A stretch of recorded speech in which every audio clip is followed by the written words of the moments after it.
ये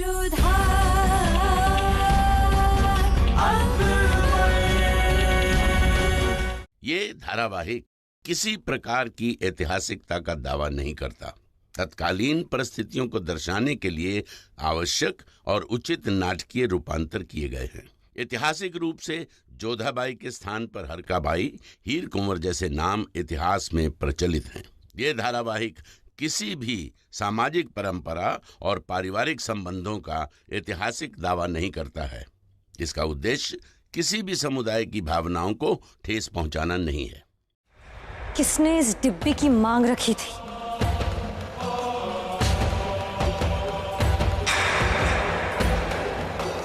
हुजूर, उसने अपने आप को नकाब में छुपा रखा था। उसकी कद काठी और हाथ की बनावट को देखकर लग रहा था वो कोई औरत थी।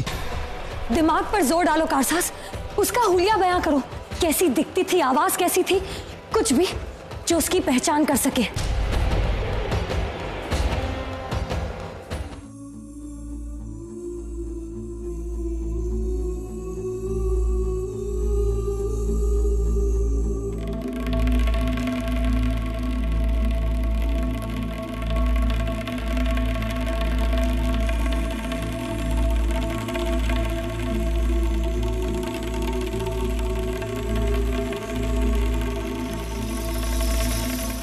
माफ करना हुजूर, मगर उसने चेहरे को पूरी तरह से ढक रखा था और जुबान से एक लफ्ज भी नहीं बोला।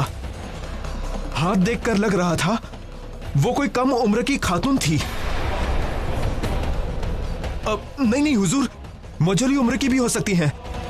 माफ करना हुजूर, मैं कुछ बता नहीं पा रहा हूं। एक तो उस वक्त किसी साजिश का गुमान नहीं था मेरे जहन में, और दूसरा मेरा पूरा ध्यान उन मिलने वाली अशरफियों पर था। उसके बाद वो शख्स अंधेरे में कहीं ओझल हो गया। अगर तुम्हें वो डिब्बी दिखाई जाए तो क्या तुम पहचान पाओगे? हाँ हाँ हुजूर, मैंने अपने हाथों से बनाई है, छूकर भी पहचान लूंगा। होशियार, इसे उतनी ही अशरफियां और दी जाएं जितनी इससे पहले मिली थी। नहीं, इसकी जरूरत नहीं है हुजूर, बल्कि मुझे तो अफसोस है कि कहीं मेरी बनाई हुई डिब्बी की वजह से आपको जहर। ये तुम्हारी हिम्मत और जमीर के लिए। अगर तुम यहाँ नहीं आते तो हमें इतना अहम सुराग कभी नहीं मिलता।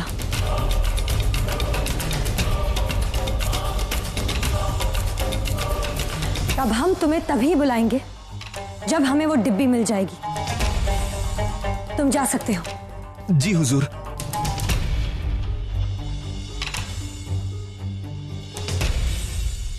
मलकाई बेगम, इसकी बात पर यकीन कैसे किया जा सकता है?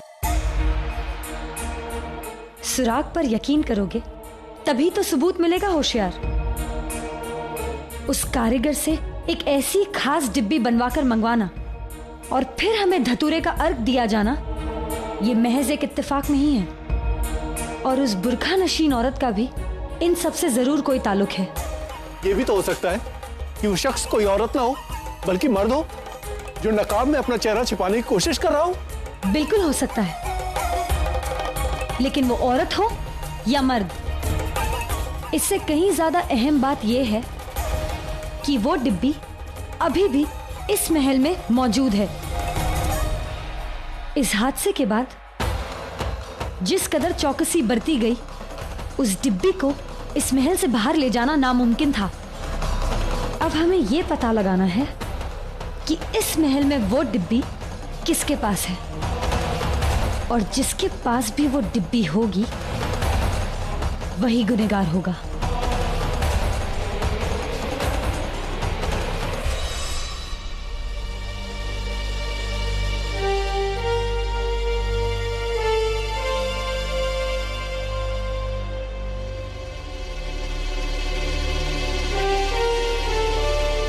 शहंशाह का इकबाल बुलंद हो। जनाब पीर मोहम्मद और मुनइम खान आपसे मिलने की इजाजत चाहते हैं। इजाजत है।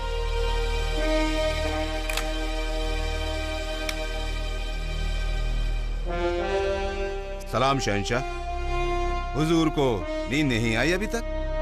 नहीं, हम जंग की चाल के बारे में सोच रहे हैं। जैसा कि आप सब जानते हैं कि सजानपुर के राजा ने डाकुओं को पनाह दी है, तो जाहिर सी बात है वो भी इस जंग में शामिल होंगे और अपनी तरह से लड़ेंगे। खेमे के चारों ओर गश्त बढ़ा दी जाए। शायद वो छापामार तरीके से हम पर आज रात ही हमला करते हैं। हुजूर की बात से हम इत्तेफाक रखते हैं। रात को हमला हो सकता है, गुस्ताखी माफ, लेकिन हमें लगता है हमला वहां से नहीं, हमारी फौज की ओर से होगा। क्या कह रहे हो पीर मोहम्मद? क्या फौज में बगावत की खबर है? जी नहीं, बागियों को तो आप खुद साथ ले आए हैं। जोधा बेगम के भाइयों का यहाँ होना ठीक नहीं। जरा सोचिए, जो लोग महल की महफूज दीवारों के अंदर शहंशाह की होने वाली औलाद पर हमला कर सकते हैं, उन्हें यहाँ खुले में शहंशाह पर हमला करने से कौन रोक सकता है? तुम जानते हो तुम क्या कह रहे हो पीर मोहम्मद? जी हुजूर, हम सब जानते हैं। जोधा बेगम की छोटी बहन का विवाह सुजानपुर के शहंशाह के साथ होने वाला है। ऐसे में उनके भाई हमारा साथ क्यों देंगे? हो सकता है वो आपके कत्ल की साजिश ही रच डाले। गुस्ताखी माफ हुजूर, पर हमारा इरादा आपके फैसले पर सवाल उठाने का नहीं है। ये जंग है और जंग में सब कुछ जायज है। किसी पर भी भरोसा नहीं किया जा सकता। इसलिए आज रात उन चारों पर खास निगरानी रखने की हम आपसे इजाजत चाहते हैं। ठीक है। मुगल सैनिकों की एक टुकड़ी को उनके खेमे के बाहर पहरे पर तैनात कर दिया जाए। उन चारों को लगना चाहिए कि वो उनकी हिफाजत के लिए है और सैनिकों को होशियार रहने को कहो। जरा सी हरकत के बारे में भी मैं फौरन इत्तला की जाए। जी हुजूर।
ठीक तो है?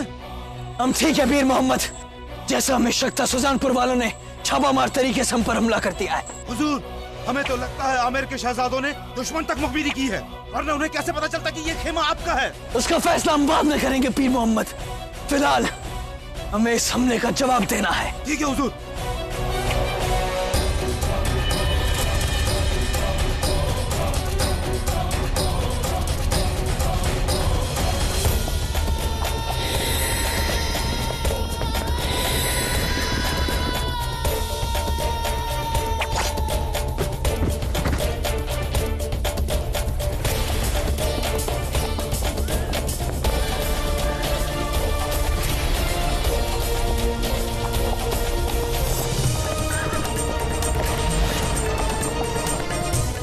ये तो दुश्मन की फौज है। हम तैयार भी नहीं और उन्होंने हमला कर दिया।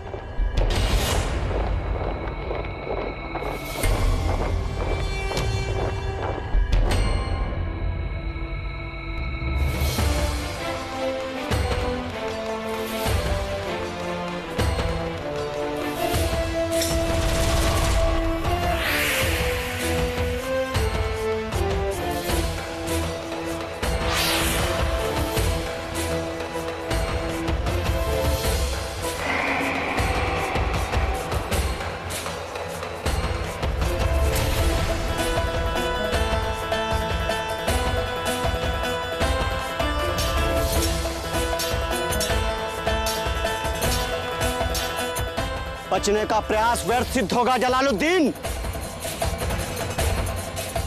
अच्छा होगा कि आत्मसमर्पण कर दो। हमारा पश्चिम ना ही कभी किसी के सामने झुका है और ना ही कभी झुकेगा। जय भवानी, जय भवानी।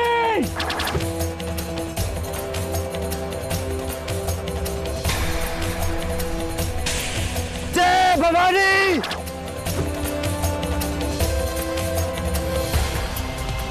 जय भवानी!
आप सकुशल तो है ना शहंशाह?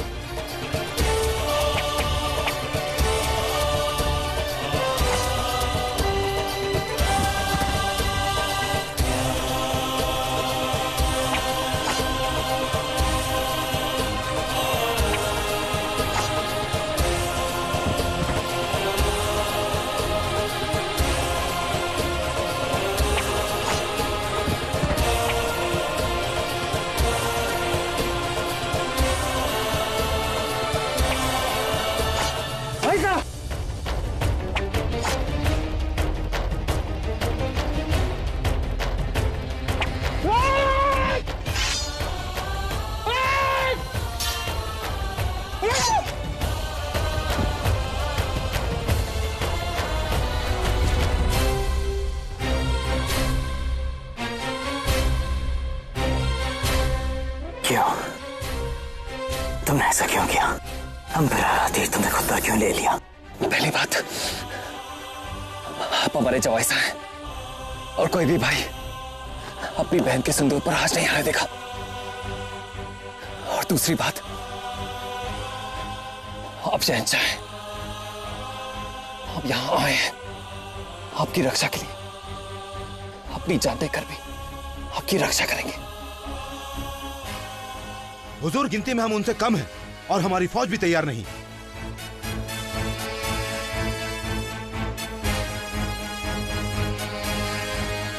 फतह फिर भी हमारी ही होगी।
यही लोग मुजरिम हैं और हम इन्हें चलता हुआ देखना चाहते हैं,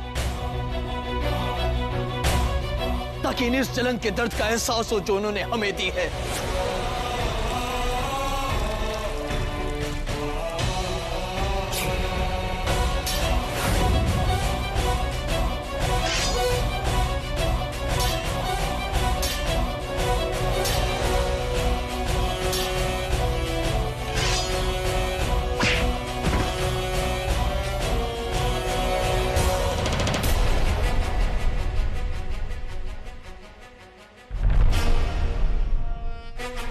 कुछ कहना चाहते हो?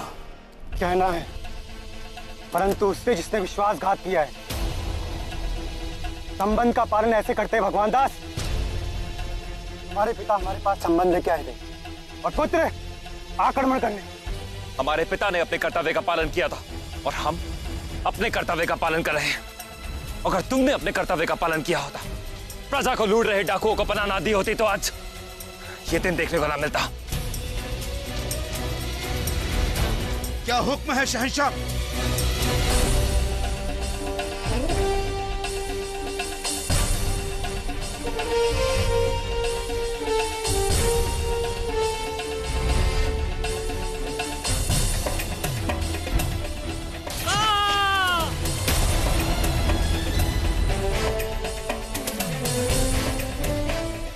फतेह हमारी हुई, इन लाशों को आग के हवाले कर दो। सुजानपुर पर फतेह के बाद अब वक्त था आगरा लौटने का। इस सफर में 2 दिन लगे। इस जंग में जलाल को फतेह के साथ साथ एक चीज और मिली, वो थी भगवान दास की वफादारी की जानकारी, जो अपनी जान पर खेल गया पर जलाल पर आंच नहीं आने दी। जलाल के मन में एक कश्मकश थी कि जोधा के भाइयों को अपने होने वाली औलाद का कातिल समझे या अपनी जान बचाने के लिए उनका एहसानमंद हो। ये लीजिए मलिकाई बेगम, मुंह मीठा कीजिए। मातम की बात, जश्न का मौका आया है। बेशक जश्न का मौका है। शहंशाह ने केवल जंग नहीं जीती, बल्कि एक मिसाल कायम की है कि माहौल और दुश्मन कैसे भी हो, अगर इरादे बुलंद हो तो फतेह हासिल की जा सकती है। हमने सुना है कि उन्होंने छापेमारी तरीके से जंग की, फिर भी शहंशाह ने उन्हें शिकस्त दे ही दी। पर मलिकाई बेगम, एक खास बात यह भी है, जिन्हें नजरबंद किया जोधा के भाई, अगर वो जंग में ना होते तो शायद हालात कुछ और होते। तो इसकी मुबारकबाद भी शहंशाह के हिस्से ही आती है। वो इसलिए नहीं जीते कि भगवान दास या जोधा के बाकी भाई उनके साथ थे, बल्कि इसलिए जीते क्योंकि शहंशाह जानते हैं कि किसे अपने साथ रखना है।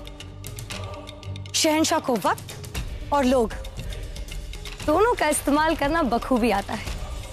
होशियार, पूरे महल को रोशन कर दिया जाए। हमारे सरताज फतेह का सेहरा पहनकर लौट रहे हैं।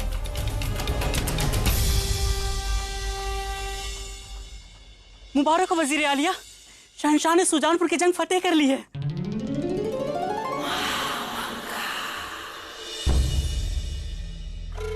मुट्ठी पर डाकों पर फतेह कोई फतेह होती है? फतेह हमने की है मथुरा पे, मालवा पे और ना जाने और कितनी, और हमने कभी इतनी खुशियां नहीं दिखी। जलाल ने एक मुठभेड़ क्या जीत ली, ऐसा जश्न मनाया जा रहा है जैसे पूरा हिंदुस्तान जीत लिया हो। शहंशाह है वो आदम, उन्हें एक छींक भी आती है ना तो खबर बन जाती है, क्योंकि उनके नाम का सिक्का चलता है। उनकी बात हर्फ आखिर है। पर अम्मी जान, हमारी मेहनत पर भी जलाल की तारीफ हो। आदम, एक बात याद रखो, शमशीर भले ही हाथ से चलती है, लेकिन फतेह का सेहरा हमेशा सिर पर बनता है। शतरंज तो खेली है ना आपने, मरते तो बेचारे प्यादे हैं, लेकिन जीत उस राजा की मानी जाती है जो बस एक घर चाल चलता है। इसीलिए हमें शहंशाह बनना है। ये सपना देखने से पहले ये हकीकत जान लो आदम, सिपाहियों की गलती की वजह से अगर शिकस्त मिले तो वो बादशाह की शिकस्त मानी जाती है। इसीलिए सिर पर अगर फतेह का सेहरा बांधना है तो शिकस्त सहने की ताकत हासिल करो, जो इस वक्त तुम्हारे पास नहीं है। इसीलिए अभी के लिए तुम चेहरे पर मुस्कुराहट लाओ और एक अच्छे वफादार की तरह चलकर शहंशाह का इस्तकबाल करो। चलिए हमारे साथ।